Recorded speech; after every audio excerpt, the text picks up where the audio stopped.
Hi, welcome back to my channel, Beautiful Minutia. If you're new here, my name is Tiffany, and I'm gonna do a little reading update. I haven't really been doing these that much lately because overall, I haven't been completing a ton of books every month, but at this point, halfway through the month, I have completed 6 books already, so I thought I would go ahead and talk about them. That will help my wrap-up video for the end of the month not to be forever long, and also it'll help me not to forget about the books that I have already read. Part of the reason I've read so many books so far this month is I've actually completed quite a few new releases, and I'm kind of known for classics on this channel, and not wrongfully so. That's definitely my favorite genre of books to read, but classics read slower than a lot of new releases. So I think that that's part of the reason why I've read so much.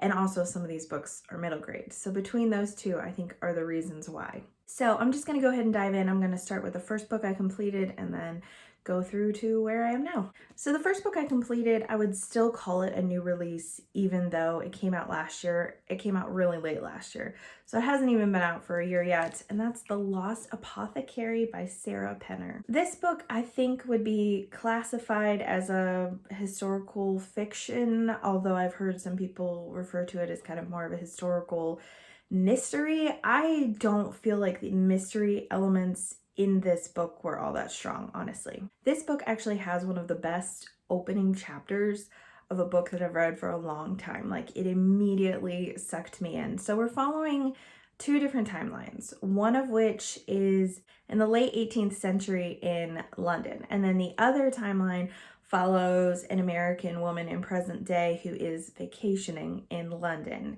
So the past timeline deals with this apothecary shop who makes poisons for women to basically put in their husband's food or, whatever, things like that. And then the present day is following this woman whose husband, she's just found out her husband has had an affair with her, and they've been trying for a baby and struggling with infertility and stuff. And so they had this anniversary trip planned to London, and she decides she's going to go on this trip solo and kind of like sort through her feelings. So I'm not a huge fan of dual timeline books, and this book reminded me of why.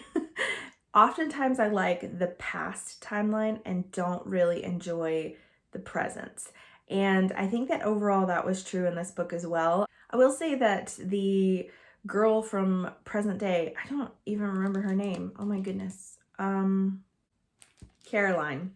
I think that how she dealt with her husband's affair seemed very realistic and healthy, the way that she worked through her feelings.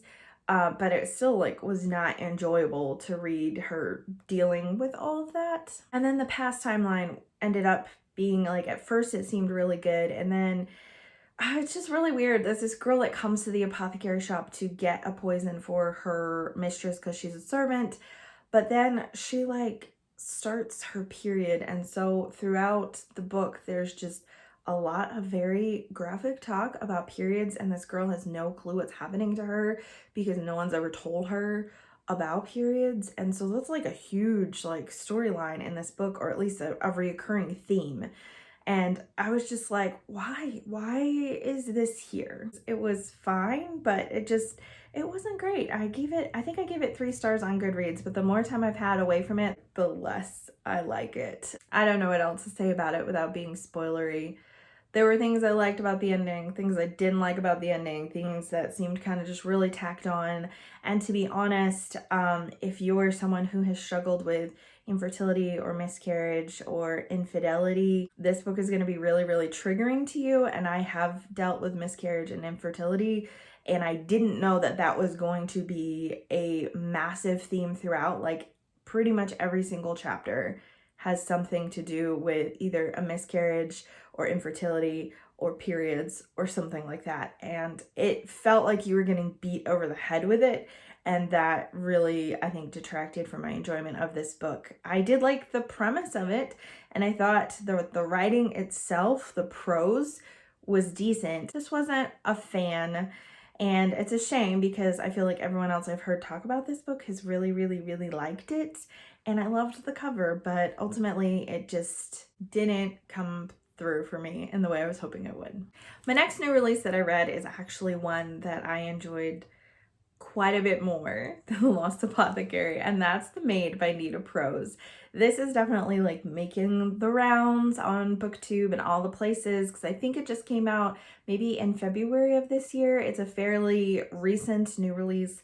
It's really popular, getting lots of buzz, and I can see why. So this is, I would call it a cozy mystery that follows a maid who works for a hotel and she stumbles on a dead body. The maid, Molly, is the narrator of the story as well, and she's a really fun narrator. I really, really enjoyed her. She, I would say, has some sort of neurodivergence, but I think that there is some people who call that into question whether or not she's just supposed to be quirky or neurodivergent, but she has a really difficult time like reading people's facial expressions. She takes everything really literally. She seems like she probably is on the autism spectrum, but I'm not an expert in that, so my opinion doesn't hold a lot of weight, but it seemed like that is what the book was going for. Anyway, I loved Molly as a narrator. I just liked how genuine she was and how devoted to the truth that she seemed, both in telling the truth and finding the truth. Unfortunately, because she is not able to read people very well, she's very easily duped and taken advantage of, and it's really obvious to us, the reader, what is happening, but it's not very obvious to Molly. So that can be kind of sad to read, but I just loved her and felt like this book was just a lot of fun in that realm. And I thought that this book was going to be a 5-star book. Unfortunately, there's some things that happened in the end that bothered me. There's one thing that I felt like was completely unnecessary and didn't even have to be in there that I was just like, and I can't really tell you about that without spoiling, but the very last, there's an epilogue at the end of this, and I could have completely done without that and just been happy with this as a book and been able to give it like 4.5 or 5 stars, but the epilogue ruined this book for me a little bit and made me drop this book all the way down to like a 3.5 star because it completely undid what I thought all the character work was and character establishment for Molly. It just completely threw that all out of the window for me and was just really disappointing. It was supposed to be like a twist, and I found it to be lazy writing in revealing this twist rather than actually having it be some sort of like, oh my gosh, I didn't see that coming. Like it felt like it didn't make any sense to me in relation to Molly's character. So unfortunately the end was really disappointing, but I still had a really fun time reading it. So I couldn't rate it super low, even though the ending was disappointing, because it was a really, really fun book. The next book that I completed this month is actually one that I've been working on for a while, and it's a nonfiction. It's also a new release, The Sinner and the Saint by Kevin Birmingham. This is a book about Dostoevsky and his process of writing Crime and Punishment, and it's also about this gentleman murderer who was in France at the time and how he inspired Dostoevsky's writing of Crime and Punishment. Unfortunately, I feel like the subtitle of this book just says Dostoevsky and the gentleman murderer who inspired a masterpiece. I feel like the author disproves his subtitle entirely in the writing of this book. He writes a lot about Dostoevsky's life, and it's not until we get about 2/3 of the way through the book that we actually start getting into him and his process in writing Crime and Punishment, which is good because I feel like there were a lot of events in Dostoevsky's life that contributed to his writing of that masterpiece. And I feel like the connection between Dostoevsky and this murderer is tenuous at best. While there were some similarities between the murderer in France and the murder that took place and then what Dostoevsky wrote, I don't think it was nearly as big of an influence in the writing of Crime and Punishment as this author is making it out to be in this title. I found this book super engaging, really great to read. I thought it was really, really interesting. I would say that it's a good introduction into Dostoevsky and Crime and Punishment, except for that it gives major spoilers, not only for Crime and Punishment, but several of other Dostoevsky's works, and also Turgenev's Fathers and Sons, which I haven't read yet, and I was planning to read this year. So that kind of seemed dumb to me. So if you haven't read Crime and Punishment, I don't know that I recommend for you to read this book unless you're not intending to read it. Then maybe you would enjoy it and not be spoiled for the actual novel.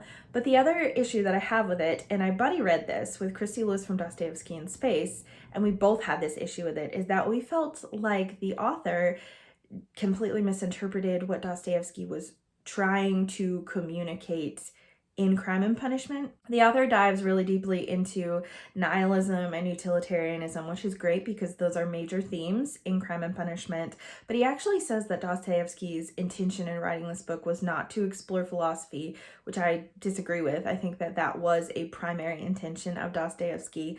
And also he says that redemption and like the gospel story, a lot of people think that that has a lot to do with the book because it's in the ending, and the author disagrees and says that that is not the intention of the book, that's not a theme in the book, and I completely disagree with that, having read Crime and Punishment. That being said, I don't know what worldview the author is coming to Crime and Punishment from, but myself, coming from a Christian worldview, I can easily see all those themes in there, and just the process of there are so many factors that cause people to act the way that they do, and it's a great exploration of human nature. And Kevin Birmingham says this is why Raskolnikov committed the murder. No, actually, this is why. No, actually, this is why. And he goes through these different things, and none of the reasons are like the only reason why. And so I feel like there was some misinterpretation there, and Dostoevsky is writing Crime and Punishment from a Christian worldview. He was a strong Christian. His faith mattered a lot to him. The more that you read about Dostoevsky's life, the more that you can see how clear faith shines through in his works.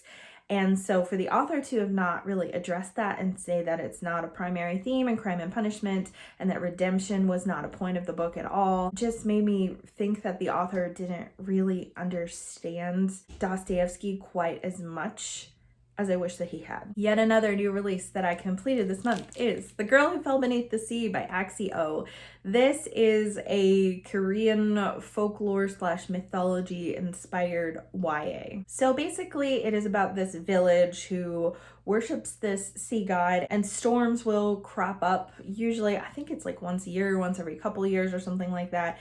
And when the storms get really, really bad, the villagers have to sacrifice a girl to the sea to become the sea god's bride, and then the storms cease and everything is calm for a while. So at the beginning of the book, our main character takes someone else's place to become the sea god's bride, and much to her surprise, she doesn't die. She actually ends up in the sea god's kingdom, and so now she's trying to figure out, how can I save my people? How can I prevent these storms from happening and the death that continues to happen? What can I do to prevent that? So as the sea god's bride, she's trying to figure all this out. The world was really interesting. I thought the element of family was really strong and really good because she does this for her family. She sacrifices herself for her family, and all the decisions that she makes are mostly because of her family and her people and trying to do the right thing.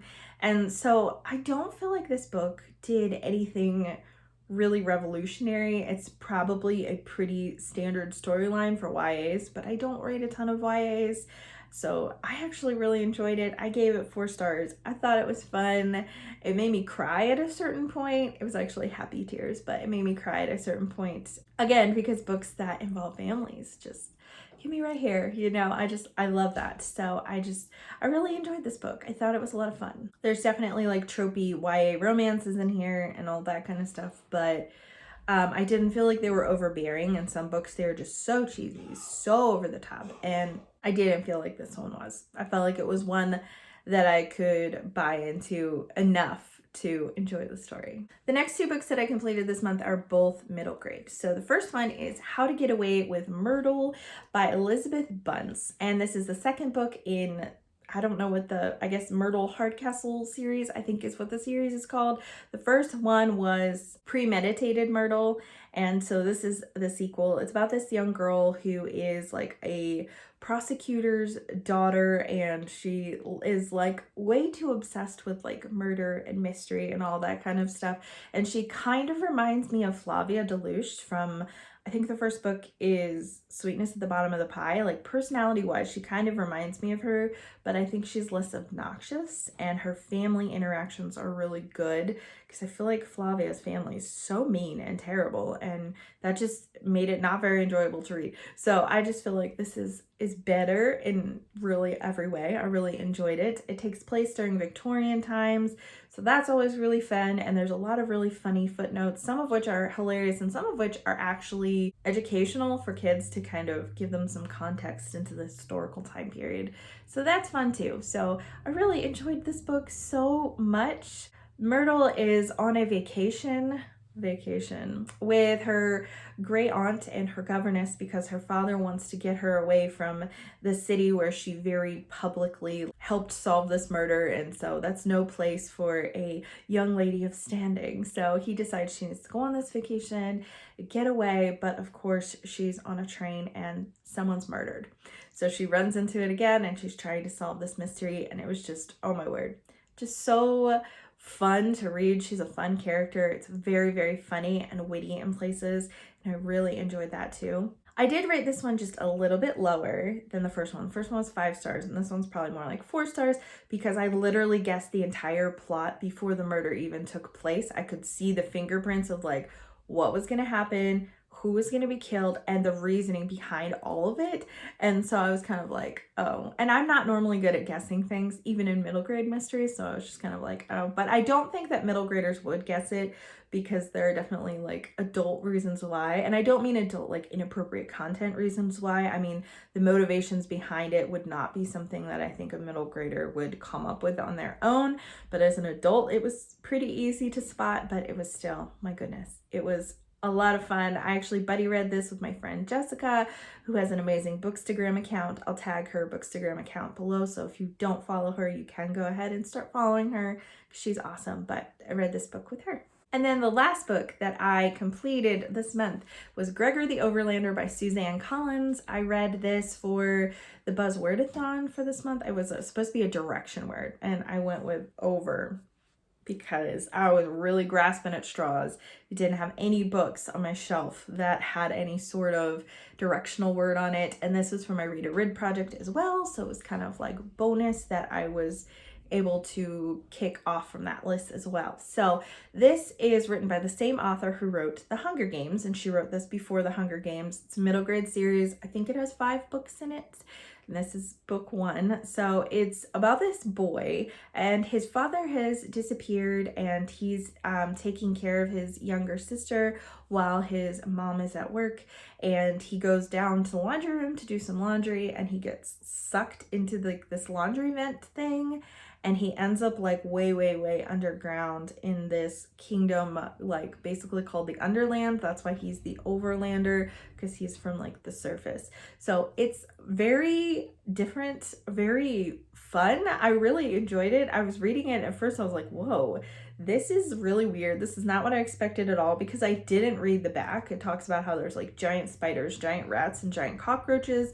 And then there's actually people, and there's bats too, giant bats. So there's like all these things that I was like, whoa, this is different, but all of it's on the back of the book. So if I had read the back of the book, I would have known that. So I'm not giving any spoilers or anything, but I just really enjoyed this. I really liked, again, this is another book that had great family elements to it. Gregor's little sister, she's 2. She is the most fun part of this book. She's so adorable. She's so sweet. She really like unifies people around her by just her kindness and openness and lovingness to everyone, which I think is not uncommon in a 2-year-old to just be sweet and friendly to everyone.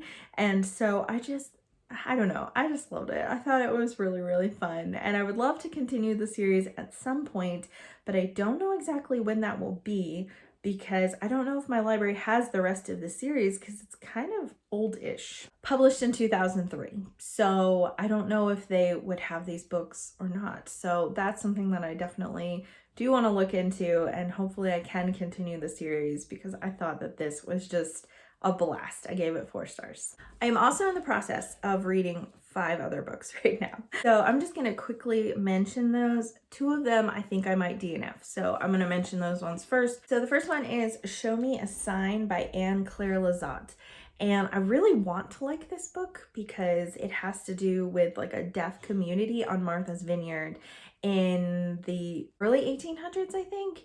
And so it sounds really awesome, but the writing style is kind of grating on me. I'm not super far into it, and I've already encountered multiple typos, which is something that bothers me too. And so I don't know, I just am not enjoying it. I was really hoping that I would. Maybe I'll give it more of a chance, but I just feel like the writing's not great, even though the storyline has really good potential. The other book that I think I might DNF is actually one that I did mention on Instagram. So if you follow me on there, you might know that I'm considering DNFing this book, and that's Life of Pi by Jan Martel. Every time I pick up this book, I fall asleep, and I've been trying for like 2 weeks, I think, and I am about 80 pages in, and I've had some people tell me that it gets better, that the end is worth it, and I've had some people tell me that it's dumb and they hated it. A lot of people that tell me they didn't like it are actually people who have similar tastes in books to me, so I think that it's very possible that I will feel the same way. This is also on my read or read list for the year, so we'll see. Oh, and also it was for the Read Your Bookshelf Challenge of an author you haven't read before. That was the book that I chose for this also. But I have other books that I'm also reading that would qualify for that prompt. So if I DNF this, I could still have a book I completed for it. The 3 books that I am currently reading, one of which is Dr. Zhivago by Boris Pasternak. This is my first Pasternak, and my experience is a bit iffy so far. I'm not loving it. I think that I like some of the descriptions in it. A lot of people that I'm reading it with said that the writing is really, really choppy, and they're reading the Pafir and Volkonsky translation. My translation is somebody different. You'd think I remember, but it's not a common translator, so I always forget. Max Hayward and Manya Harari.